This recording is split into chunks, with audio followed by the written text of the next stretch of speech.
Recently, something happened to me that scared me to the core. That night was rough because of the uncertainty of our safety and because of the fact that it was so late when I went back to bed. It was around 10:30 p.m.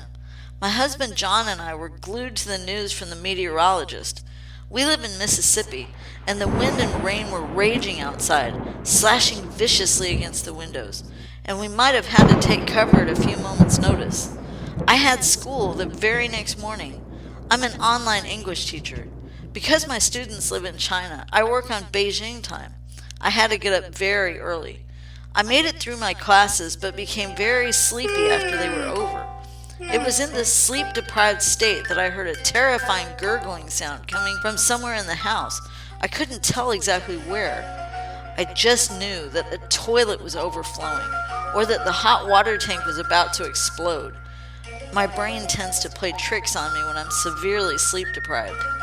I logged out of the teacher center and walked to the bathroom, certain that I would see a plumbing disaster unfolding on the bathroom floor. Nothing. There was that strange gurgling sound again. Using the process of elimination, I concluded that the hot water tank was minutes away from exploding and that I would be barely coherent enough to do a police interview after the house blew up. I went to check on the hot water tank. I put a hand on it and felt it. Nothing. It was cool. I decided to take my few supplements for the day, vitamins and such, since I was near the kitchen. As I was pouring myself a little milk to wash down the supplements, the terrifying gurgling sound found its way again into my ears. The sound seemed to be connected to my heart, which started to beat even faster. I couldn't see the gurgle monster, I could only hear it. I was at a disadvantage.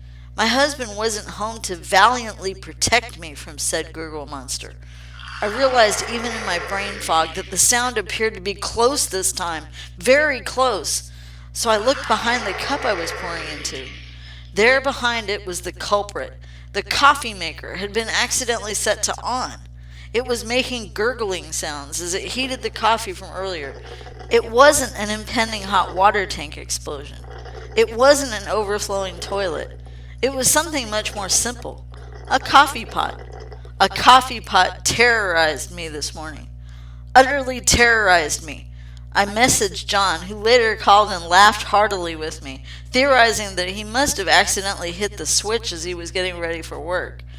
So that morning, there was utter terror followed by uproarious laughter. I guess this is how a great marriage is supposed to be.